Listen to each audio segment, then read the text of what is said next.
გამარჯობა მეგობრებო, ამ ვიდეოში მინდა აგიხსნათ თუ სად არის მოტოციკლეტისთვის ყველაზე უსაფრთხო ადგილი საერთო გამოყენების გზაზე გადაადგილების დროს. ეხლა მე მოტოციკლეტი დავაყენე უშუალოდ წინ მიმავალი მანქანის უკან, ისევე როგორც ეს წარმოუდგენია ბევრ თქვენგანს და ეხლა აგიხსნით თუ რა არის ამ შემთხვევაში სახიფათო. პირველი ის რომ თუ წინ მიმავალი მანქანა არის ტრაილერი ან ფურგუნი ან ისეთი მანქანა რომელსაც აქვს ჩაკედვლა ხო უკანა ხედვის სარკე არ აქვს, იმიტომ რომ თავისთავად არაფერი არ გამოჩნდება. თქვენ მისთვის ხართ უჩინარი.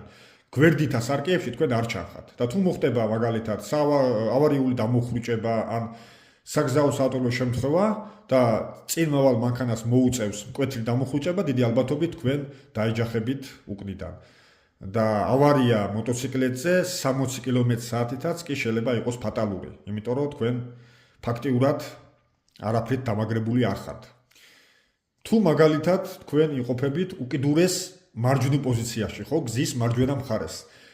ესეც არასწორია, რადგან შეიძლება გასწრებაზე გამოვიდეს მანქანა, მეორე მანქანა, ხო, ეს არა, მეორე აი აქედან გამოვიდეს, თქვენ აქ საერთოდ არ ჩანხართ, გამოვიდა და უნდა აქ შემოსვლა.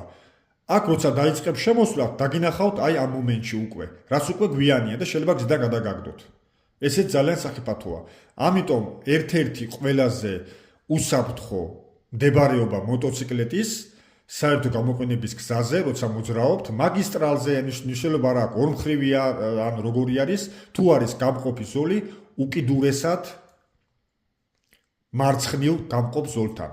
ეს პოზიცია არის მოტოციკლეტისთვის ყველაზე უსაფრთხო. და ეხლა გეტყვით რატომ? დავიწყოთ დადებითი მხარეები. პირველი, ეს არის ის, რომ წინ მიმავალი მანქანა თქვენ გხედავთ გვერდით სარკეში. და იცის რომ თქვენ აქ ხართ. ესე. მეორე, თუ მოხდება მკვეთრი დამოხრუჭება, საავარიო შემთხვევა ან რამე, მოვლენა წინ და გაჩერდება მანქანები, თქვენ შეგიძლიათ მანქანებს შორის გაზრდეთ, ხო? აი ეს გახვიდეთ და თავი არიდოთ ავარიას. პლუს ამას თქვენი არეალი უფრო გახსნილია და თქვენ ხედავთ უფრო შორს. უფრო შორს ხედავთ, რომ იწყება მოსახვევი, უფრო შორს ხედავთ, რომ წინ მაგალითად რომელიღაცა მანქანაა გაჩერებული, საავარიო ნიშანია გამოდგმული და ასე შემდეგ.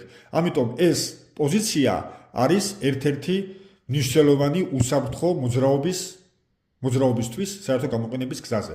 კიდევ ერთი უპირატესობა რა არის? დიდი ალბათობით თუ არის მაგალითად საკანალიზაციო ლუკი, ხო, მაგალითად არ არის. ანუ არის ლუკის გარეშე. წინ მომავალი მანქანა მას გაატარებს საბურავებს შორის, გაივლის. და თქვენ თუ მიყუებით უკან, მაშინ თავისთავად დაიჭერთ ამ ლუკს წინა საბურავით. და თუ იყოფებით თქვენ ესე შუაში, მაშინ რა თქმა უნდა ლუკს დაინახავთ და გაზურებით აი ესე მანქანებს შორის. ძალიან ბევრი უპირატესობა აქვს, როდესაც თქვენ მოძრაობთ გზის შუა გამყოფ ზოლთან მაქსიმალურად ახლოს. პლუს ამას გასწრების დროსაც არის უსაფრთხო, დაინახავთ მანქანა რო არ მოდის, გამოდიხართ და მიდიხართ გასწრებაზე. როცა იმყოფებით მარჯვენა მხარეს, აქედან გამოსვლა და მერე გასწრება გიწევთ. აქ კი უბრალოდ რამოდენიმე, რა ვიცი, 10 სანტიმეტრით გადმოწვეთ მოტოციკლეტს და შეგიძლიათ თავისუფლად გაასწოროთ. ეს ძალზედ მნიშვნელოვანია. რატო ვიძახე მეგობრებო უსაფრთხო? იმიტომ რომ მოტოციკლეტზე ყოველი მოქმედება შეიძლება იყოს თქვენთვის ფატალური. და არა მარტო თქვენი მოქმედება, ხო?